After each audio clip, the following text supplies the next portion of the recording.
우리 성경 말씀 창세기 너무나 잘 아시는 말씀들인데 아브라함의 여정에 대해서 같이 한번 묵상하면 좋겠습니다. 교제 나누고 싶습니다. 창세기 12장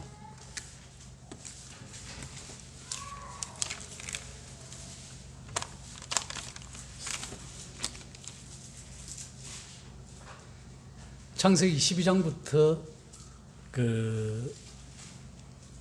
25장까지죠. 아브라함의 생에 대해서, 인생 여정에 대해서 나옵니다. 이걸 묵상하면서 성경을 몇 번 읽어보진 않았지만은, 그 12장부터 25장까지 읽으면서 참 많은 생각들이 되어지더라고요. 아브라함을 갈대아우르, 지금 메소포타미아, 이락 근방에서 가나안 여정까지 그 길이 한번 찾아봤습니다. 걸어서 갔으면 얼마나 될까? 길 따라가면 직선거리로는 얼마 안 되는데, 오늘날 같은 비행기로 가면 얼마 안 되는데, 그 옛날 티그리스 강과 유브라데스 강을 끼면서 하란까지 이래 둘러서 갔으면 얼마나 될까? 그래 보니까 약 한 2,500km 되더라고요. 2,500km를 걸어서 그 가족들을 데리고 그 하란에서 좀 정착했다가 그까지 갔으려면 몇 달이 걸렸을까? 몇 년이 걸렸을까? 그거는 우리가 좀 중요한 것이 아닙니다만은, 정말로 하나님께서 그 우상이 버글거리던, 우상이 넘치던 그 도시에서 특별히 아브라함을 콕 집어서 아브라함을 불러가지고 가나안 땅으로 가라고 보냈을 때, 아브라함의 생각은 우리가 점칠 수도 없겠습니다만은, 내 생각을 가만히 해봤을 때, 내가 어디에 있을 때 이렇게 꼭 집어서 어디로 가라 했으면 갔겠느냐. 풍요로운 삶이든 어떤 삶 속에서든 그렇게 했을 때 무엇을 믿고 가족들을 거느리고 이렇게 갈 수 있겠느냐, 이 생각을 해볼 때 좀 쉽지 않은, 물론 단순하게 생각하면 믿고 순종하면 끝나는데, 그런데 그것이 내 삶에서 75세에 떠났다 그랬거든요. 그 4절에 보면은. 그러면은 약 75년 동안 정든 고향을, 내 터전을, 농경사회에서 살아가던 그 사회에서 모든 이렇게 살아가는 삶에서 네가 이리 옮기서 뭘 타고 끄지? 그것도 가까운 거리도 아니고, 그렇게 했을 때 또 그 이방 신들이 굉장히 많았던 말, 우상들이 많았던 거기서 아무래도 아브라함도 어떤 신을 섬겼을 거란 말입니다. 그럼 그런 것들을, 모든 것을 버려두고 간다는 것이 참 쉽지는 않은 것 같아요. 그 모든 걸 버려두고 부모님과 함께 떠나거든요. 가족들과 조카까지 데리고. 그런 걸 보면서, 그럼 우리는 예수 그리스도의 부름에 받아서 쉽게 돌아왔는가? 또한 구원받고 나서의 내 신앙 여정은 또한 어떻게 변해가고 있는가? 그 아브라함을 통해서 볼 때 참 쉽지는 않은 것 같아요. 그걸 보면서 정말로 하나님은, 아브라함 그렇잖아요. 우리 히브리서 11장 8절에 보면은 갈 바를 알지 못하고 무조건 따랐다는 거예요. 그런데 오늘날은 저 자신을 보면 그렇습니다. 신앙을 한다면서도 좀 재는 게 있어요. 생각이. 이것이 어떤 면에서 불신앙적인 것이 아닌가, 이런 것을 왜 그러냐면은, 이 아브라함을 보면 그래요. 아브라함을 불러서 이렇게 가라는데 얼마 안 돼서 10절에 보면 기근으로 인해서 애굽으로 갑니다. 기근이 드니까. 그럼 애굽 가고서 어떤 어려움을 당하냐 하면은, 겁이 많으니까, 고대 시대, 그때 어떤 시대인지 모르겠어요. 좌우지간 오늘날 생각해도 그런 것 같아요. 내가 어디 이사 가니까 가서 저기서 내가 정착을 잘할 수 있을까 없을까? 이웃들과 잘 사귈 수 있을까 없을까? 여러 가지 고민이 되고 직장을 옮기면 직장에서 잘 적응할까 말까. 또 교회를 옮기면 그 교회가 내가 잘 적응할까 말까 이런 거 생각되잖아요. 그러면 이때 사회에서 농경 사회에서 고대 사회에서 아브라함은 어땠을까? 그럼 아브라함도 기근이 드니까 좋은 남방으로 내려간단 말이에요. 애굽을 찾아서. 그 가서 그 쉽게 이야기하면 아내까지 뺏기는 게 헌납하는 사람까지 옵니다. 누이라고 거짓말까지 하게 돼요. 참 이런 걸 쭉 성경을 보면서 하나님께서 그러면 저를 여기 대입을 시켜봤어요. 아브라함에. 그럼 너는 지금까지 살아오면서 구원받고 부르심 받고 지금까지 살아오면서 이런저기 거짓말하고 속인 자는 없었느냐? 있습니다. 있어요. 많아요. 장사하다 보면 본의 아니게 그림을 되게 한다 그러니까요. 원가 미치고 주는 게 절대 원가 미치고 안 줍니다. 절대 원가 미치고 절대 안 줘요. 수입해서 파는 것도 절대 원가 미치고 안 줍니다. 그 사람이 남아가지고 한 손, 두 손, 세 손까지 거치고 와도 절대 미치고 안 줘요. 제 경험상 그렇습니다. 그 이제 도매 가격으로는 주지요. 도매 가격으로는 줍니다. 도매 가격이라는 것은 만 원 받아서 만 원에는 줘요. 절대 그 이하는 절대 못 주죠. 이제 원금은 받아야 되니까 물건값은 받아야 되니까. 그런데 참 본의 아니게 뭐 우리가 때때로 뭐 뽀얀 거짓말이 흰 거짓말 여기 아브라함도 참 먹고 살기가 힘드니까 자기 마누라까지 어떤 면에서는 와이프까지 참 아내까지 어떤 면에서는 애고방한테 이래 참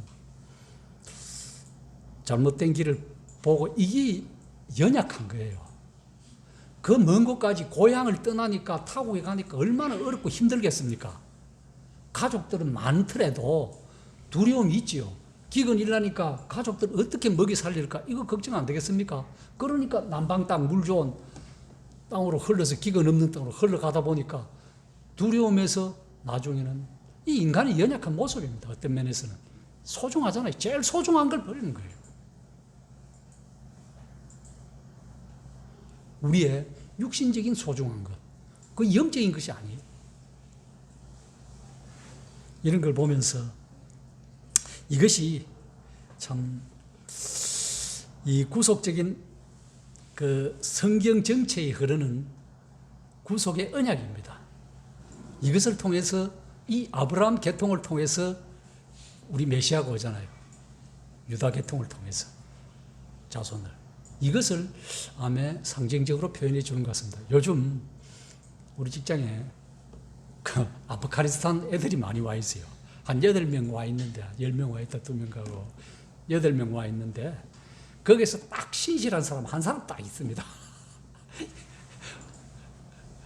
그 다 무슬림이 아니고 9명 믿는 게 아니고 그 믿기는 믿는데 딱 보면 11시 12시 되면은 딱 그 이렇게 하면서 절하는 사람 딱 이렇게 방석 나보고 방석을 하나 만들어야 돼. 네 만들어 하라 했어요.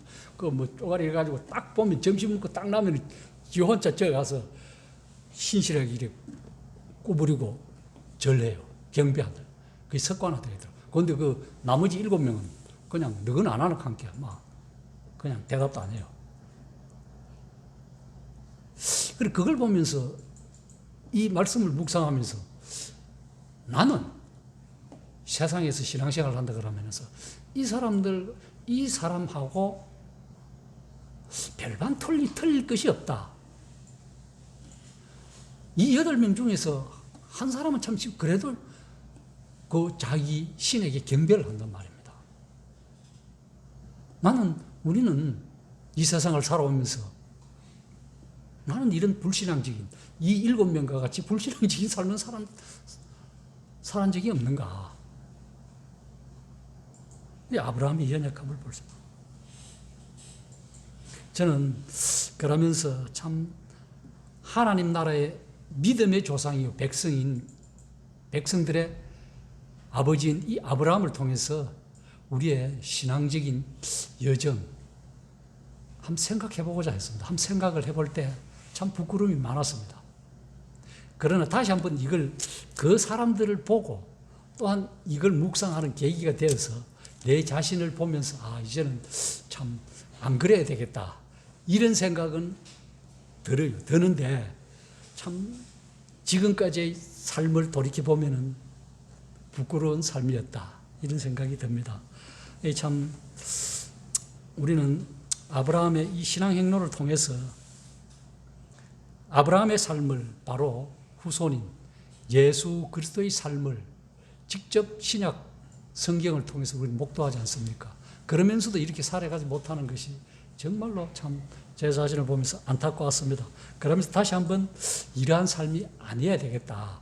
특별히 우리가 매스컴이나 영화로는 봤지 내가 직접 무슬림이 그렇게 엎드려 가지고 딱 11시인가 지시가 되게 이래 하는 걸 못 봤거든요.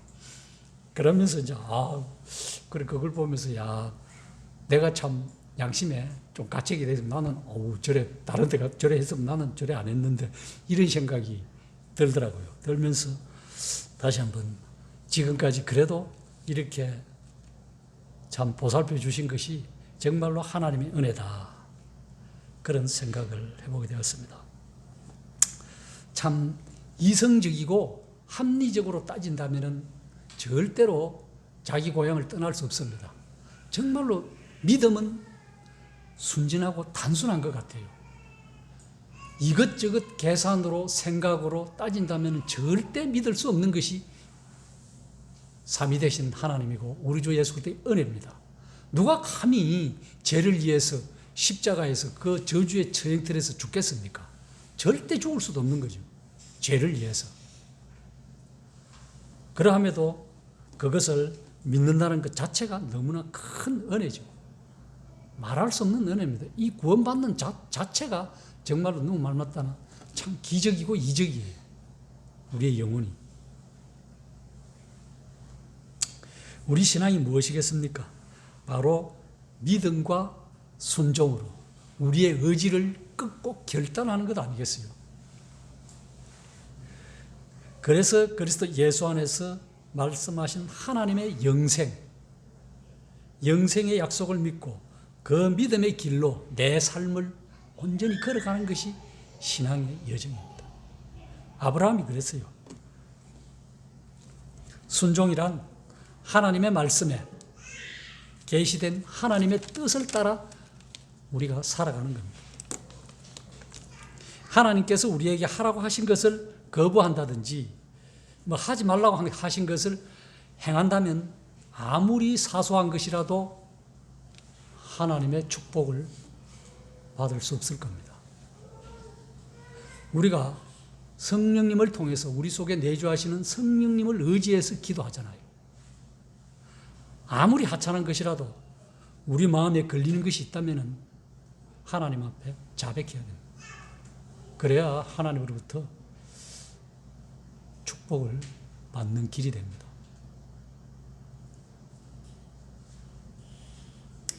참 여기서 갈 바를 알지 못하고 걸어간 아브라함에게 믿음으로 순종한 아브라함에게 큰 축복을 주셨듯이 또 하나는 침례 요한을 통해서 그런 말씀을 볼 수 있습니다.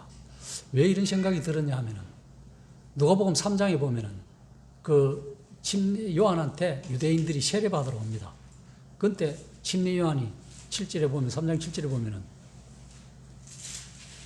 심하게 욕을 합니다. 독사 자식들아 하면 독사의 자식들아 왜 태교 오나 하면서 욕을 합니다. 그러면서 8절에 보면은 어떤 말씀을 하냐 하면은 그런 말씀을 합니다. 회개에 합당한 열매를 맺고 속으로 아브라함이 우리 조상이라 말하지 말라. 내가 너희에게 이르노니 하나님이 능히 이 돌들로도 아브라함의 자손이 되게 하시리라. 왜 침례 요한이 그 유대인들 그랬을까?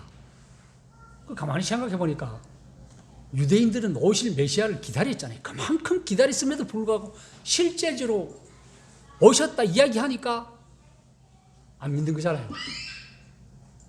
배척이잖아요. 자기 땅에 오면 자기 백성이 영접지 아니했더라 하는 이 말씀 같이 자기 이 양반들은 이 유대인들은 좌우지간 혈통을 굉장히 중요시 하는 것 같아요. 혈과 육이 아니잖아요. 예수님 믿는 것은 우리에게.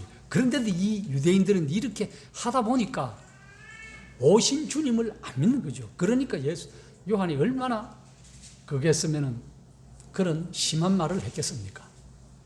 너희가 안 하니까 이 돌들로도 아브라함의 자손을 할 수도 있다. 너희 과거로부터 너희가 그렇게 원하는 그렇게 성경을 줄줄 읽고 쓰는 그런 것에서 물론 그것도 중요하고 좋지만 그것보다 더 중요한 제사함의 원인이 되는 원천이 되는 예수 그리스도를 믿으라 이런 거죠. 근본이 되는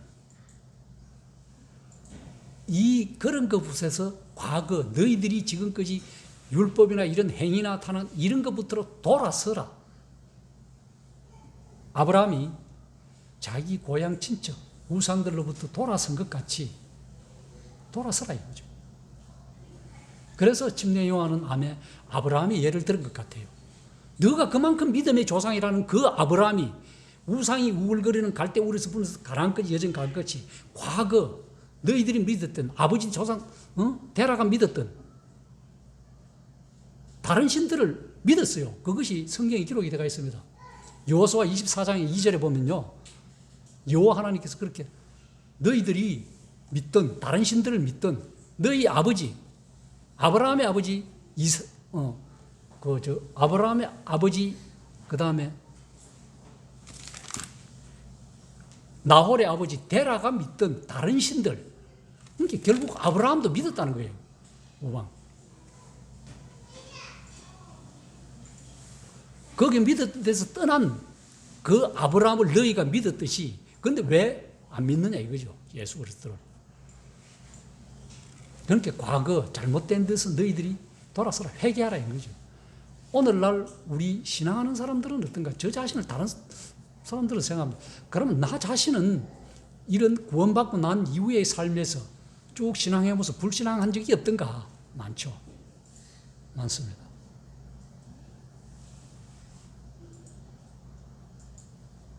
그러면서 다시 한번 돌아서는 정말로 하나님의 이것이 참 은혜가 아니면은 안 된다. 정말로 이것이 은혜다. 정말로 값없이 베풀어 주신 호의다. 우리의 생각은 한이 없습니다. 그 제한적인 생각 속에서 온갖 것들을 속에서 다 그잖아요. 좋은 걸 생각하고 좋은 걸 토해내면 되는데 좋은 것 토해내는 것보다도 나쁜 것 토해내는 것이 많더라고요. 시험을 보면.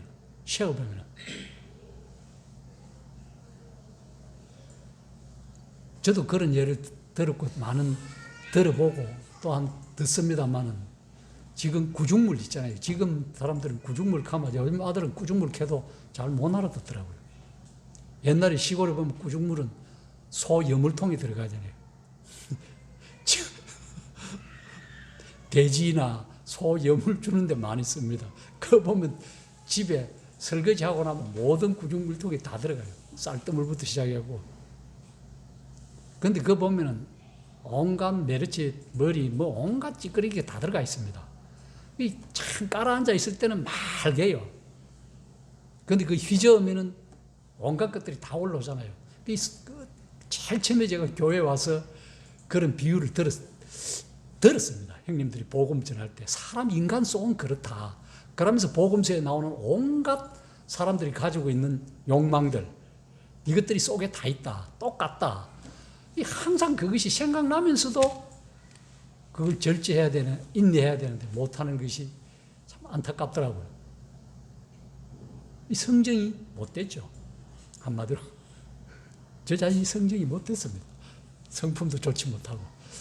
그러함에도 불구하고 하나님께서 이런 자를 사랑해 주시고 은혜 베풀어 주시고 가정을 이루어 주시고 또한 손자까지 주시고 감사한 일입니다. 저 인간 자신으로 보면 볼품 없어요. 참 감사한 일.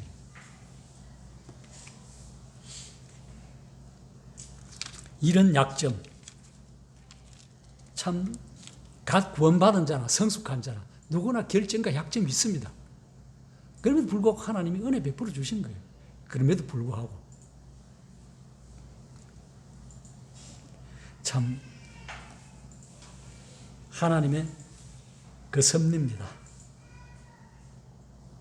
참 아브라함을 그 세상 어떤 것들로부터 보호해 주시고 지켜주셨듯이 동일하게 오늘날 예수 그리스도를 보혈을 통해서 구원받은 성도들 동일하게 하나님께서 우리를 이렇게 보호해 주시려 믿습니다. 저는 여기서 뭘 하나 또 느끼냐면 내 자신이 뭘 많이 결정을 하잖아요. 뭘 할 때마다.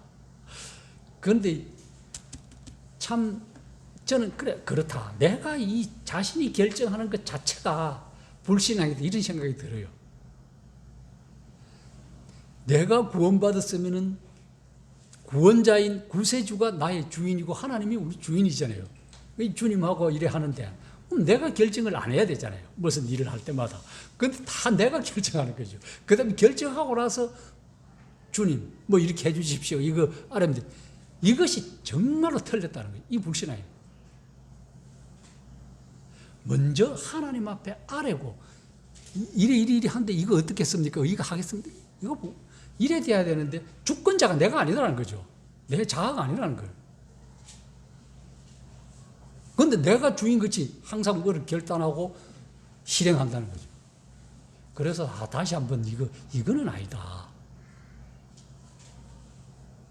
그러면서 참 감사가 되었습니다. 다시 한번 계속 뭐 다른 것도 깨닫지만 다시 한번 내가 주권자가 아니다. 내 자아가 할 길이 아니다. 온전히 하나님 앞에 하나님이 주권자다. 참 다시 한번 깨닫게 해주셔서 감사가 됩니다. 정말로 하나님께서 은혜를 베풀고 붙들어 주시지 아니하고 참 보호해 주지 않으면 참 침상길 동안도 잊지 못한다는 그 생각이 계속 들었습니다. 그러면서 또 이제 13장과 21장에 가면은 그 아브라함의 그 참 여러 가지 활약상이 나옵니다. 하나님의 약속, 언약을 지키려는 아브라함의 신앙의 삶을 파괴하는 세상적인 불신앙 같은 것들이 많이 들어옵니다. 신앙의 투쟁을 볼 수 있습니다. 우리의 이 땅을 살아가면서 영적인 투쟁이죠. 왜 그러냐면 참 그 땅에 가서 거부가 됩니다. 아브라함 가족들이 롯도 그렇고 다 거부가 돼요. 거부가 되다 보니까 그 밑에 목자들이 다툼이 일어나잖아요. 다툼이 일어나니까 어떻습니까? 아브라함은 그래 조카 보고 롯한테 그래 네 좋은 대로 해라. 네가 우하면 나는 자하고 네가 자하면 나는 우할게. 참 아브라함의 하나님 앞에 믿음으로 살아가는 고백 같아요. 상대방을 먼저 배려하는 아브라함. 아무리 조카지만은 그럴 수 없잖아요. 물론 뭐 조카니까 불쌍한 마음도 있을 수 있겠습니다만 그것보다도 같이 목축업을 하면서 같이 부자가 된 거예요. 부자가 되다 보니까 양들을 돌보는데 한정이 온 거죠. 그러니까 참 롯은 그 소환들을 보고 소돔과 고모라를 택하잖아요. 물이 넉넉하고 좋게. 그러니까 아브라함과 이 아브라함이 신앙적인 참 여정을 해가면서 이제 발돋움 해가면서 성숙해가는 모습인 것 같아요. 그러면서 또 롯이 소돔성에 있다가 잘못되고 난주 다 잡혀가잖아요. 잡혀가니까 그 14장에 보면은 14장 14절에 보면은 아브라함이 그의 조카가 사로잡혀 씀을 듣고 집에서 길리우고 훈련된 318명을 거느리고 롯을 찾아오잖아요. 그 다음에 다른 왕들이 뭐 어떻게 해준다 해도 다 물질적인 것도 싫어합니다. 이 아브라함의 신앙이에요. 우리 같으면 전쟁에 내서 승리해서 그래 갈라 먹자. 네 얼마 주고 네 얼마 하고 이래 할 것 같으면 그래 배분 받습니다. 충분하게 전쟁에 갔는데 그 자기 길러서 훈련된 용사들이 318명이나 갔어요. 당연히 그 사람들한테 돌리고 해요. 그런데 아브라함은 아니잖아요. 왕들로부터 소돔왕으로부터 성경을 읽어보면 그래요. 저는 내 인간 입장에서 보면 절대로 그럴 수 없습니다. 직장에서 당연히 내 받을 건 내 노동의 대가를 당연히 받아야지 왜 그거 할 수 없는 거예요. 신앙적인 입장에서 배려와 이만큼 우리는 저는 그래서 네가 사회생활 지금까지 신앙생활을 하면서 배려와 남을 어느 만큼 이웃을 생각했나? 네가 그 베푸는 거 배려를 했냐? 이걸 저는 참 못했다. 그렇게 해야 되는데.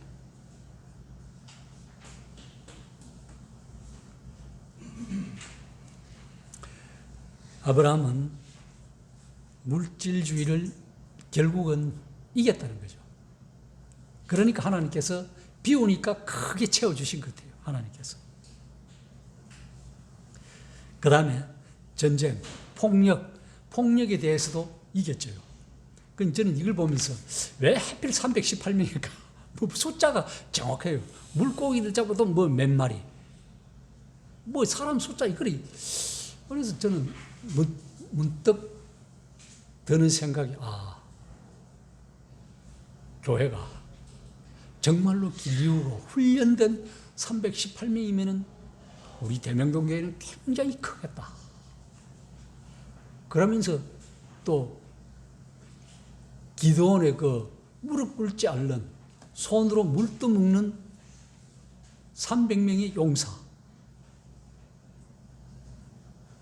이런 생각을 들면서 나주는 역대상에 베냐민 지파 중에서 이사갈 지파가 다윗 왕한테 가락할 때 시세를 아는 대명동 교회는 길리우고 훈련된 세상의 시세를 아는 이 시대를 아는 200명이 필요하다. 두령들 30명만 있어도 그 두령들 밑에 몇 명이 되겠습니까? 이런 정말로 역설적이지만은 우리 대명동 교회가 이런 지금 남아있는 성도들이 이런 두령들이 된다면은 시세를 아는 이사갈 지파 같이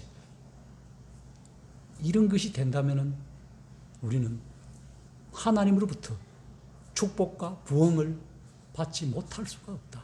받지 못하라는 법이 없다. 이런 순종과 믿음이 필요하다. 저는 개인적으로 깨닫는 기회가 되었습니다.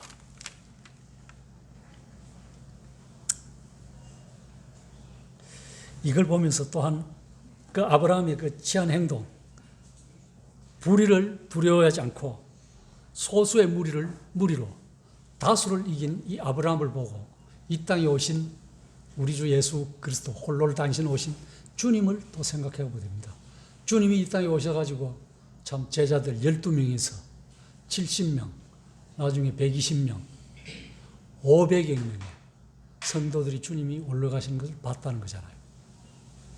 우리도 지금 비록 소수지만 하나님께서 이런 은혜를 저는 베풀어 주시리라고 확신합니다. 왜? 하나님 말씀이 그렇게 그래요. 제가 뭘 믿고 이야기하겠습니까? 말씀을 드리겠습니까? 성경이 그걸 증명해 주잖아요. 제가 70명이고 120명이고 500명이고 제가 하는 말입니까? 성경이 기록되어 있으니 그 말씀을 하는 거예요.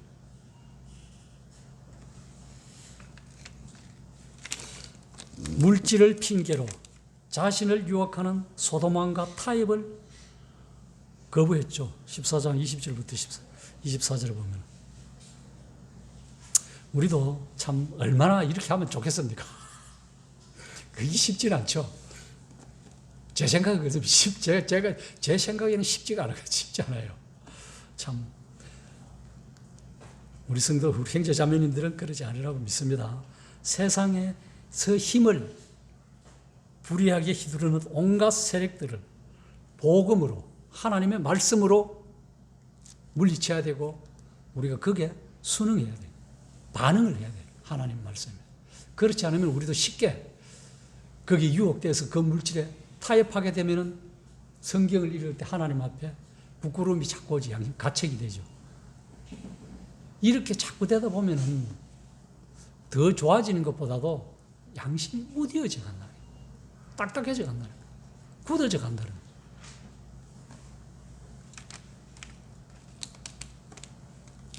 세상적인 유혹에도 아브라함과 같이 초연할 수 있어야 되는데 그런 믿음을 하나님은 우리에게 요구하십니다.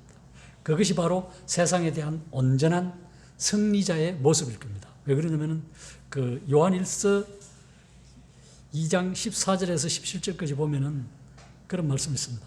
아이들아, 아비들아, 청년들아 이렇게 이야기를 하면서 너희 안에 말씀이 거하면은 흉악한 자들을 이긴다. 우리 안에 하나님의 말씀이 계시면은 주님을 의지하면은 세상에 아무것도 불의한 것들도 이긴다는 거예요. 이겼다는 거예요. 이길 것이다라고 이겼음이라고 말씀해 주고 있습니다. 과거형으로. 세상에 있는 것들을 사랑하지 말라. 세상에 있는 것들을 사랑하면 아버지의 사랑이 하나님의 사랑과 은혜가 너희 안에 없다 이 소리죠. 16절에 보면 모든 것이 우리가 잘 아는 육신의 정욕과 안목의 정욕과 이생의 자랑뿐이다. 교회 안에서도 그렇습니다. 좀 잘 되면은 그렇게 해서 넘어지는 형님들이 많아요. 자기 사역이 주님을 섬기고 성도들을 섬기는 데 사역에 힘쓴 일꾼하고 그렇지 않은 일꾼하고 차이점은 세월이 가니까 넘어진 자와 안 넘어진 자의 차이입니다. 자녀의 자랑과 이생의 자랑, 자기 과거 해온 행적의 자랑, 이것 때문에 나중에 넘어지는 형님들을 많이 봤습니다. 그러나 17절에 보면은 16절에는 그렇죠. 이런 것들은 세상으로부터 온 것이다. 영적으로부터 온 것, 하나님으로부터 온 것 아닌 것을 자랑하니까 넘어질 수밖에 없다. 저는 그렇게 분별이 가더라고요. 17절에 보면 이 세상도 그 정욕도 지나가되 오직 하나님의 뜻을 행하는 자는 영원히 거하느니라.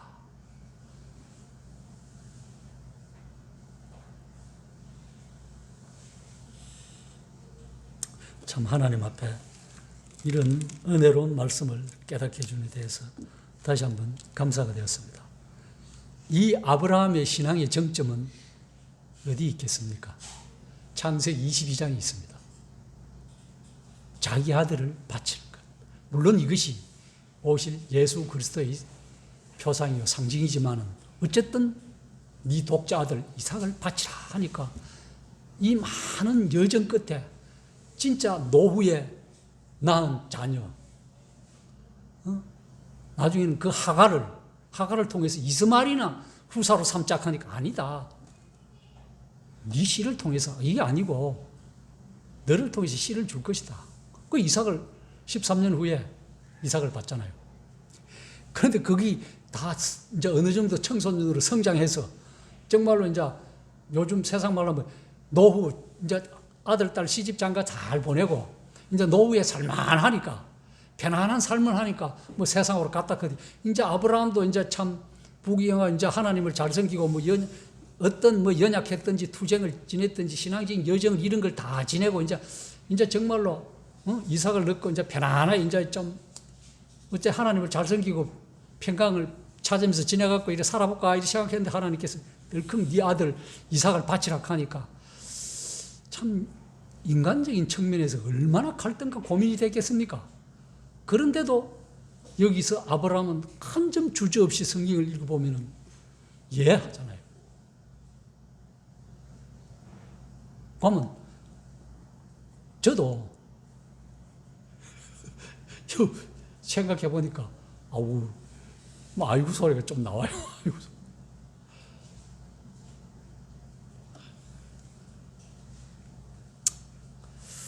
모리아산에서 외아들 이삭을 드리고자 한 사건, 이것이 아브라함의 남아있는 정말로 인본적인 모든 생각, 육신적인 모든 생각을 내려놓은 신앙의 정점이 아니었는가.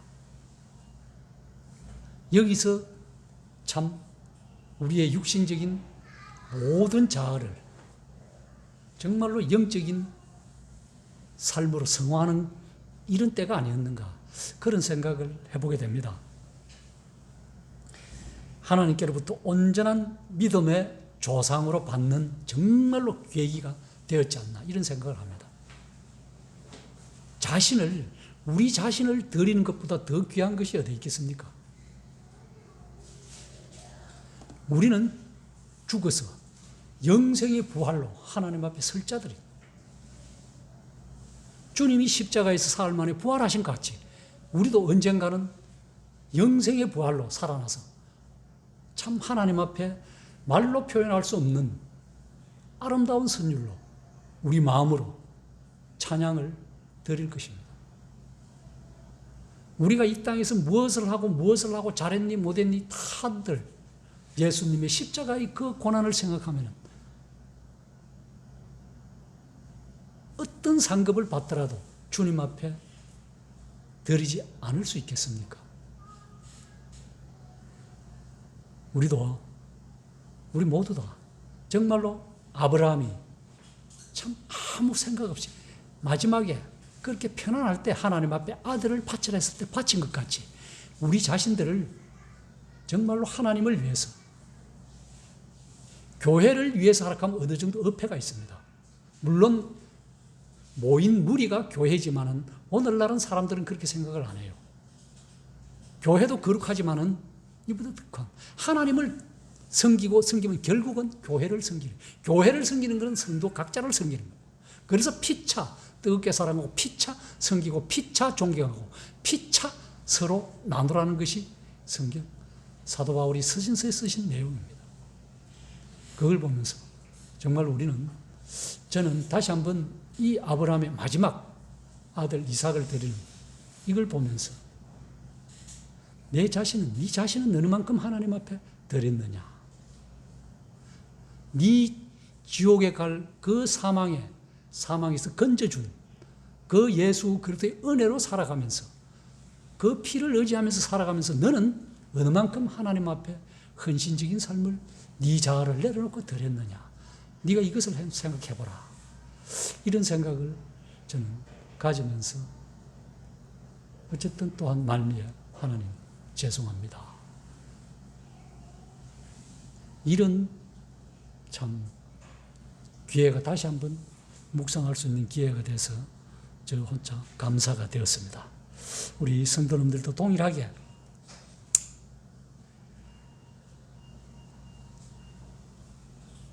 아브라함이 그의 영광과 생명과 희망이었던 이삭을 하나님께 드렸던 것 같이 우리 자신들도 송두리째 드릴 수 있는 그런 귀한 믿음의 순종, 의지의 결단을 가지는 계기가 되었으면 좋겠습니다.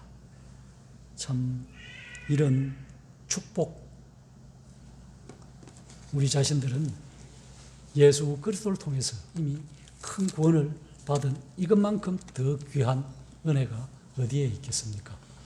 우리 짧은 한 달 남았습니다. 남은 기간 동안 올 한 해 우리 형제자매님들 피차 참 뜨겁게 고생을 하셨습니다. 그러나 남은 한 달 동안 말씀과 기도로 또한 찬양으로 범사에 감사하는 날들이 되시기를 바랍니다. 기도하고 마치겠습니다. 감사합니다.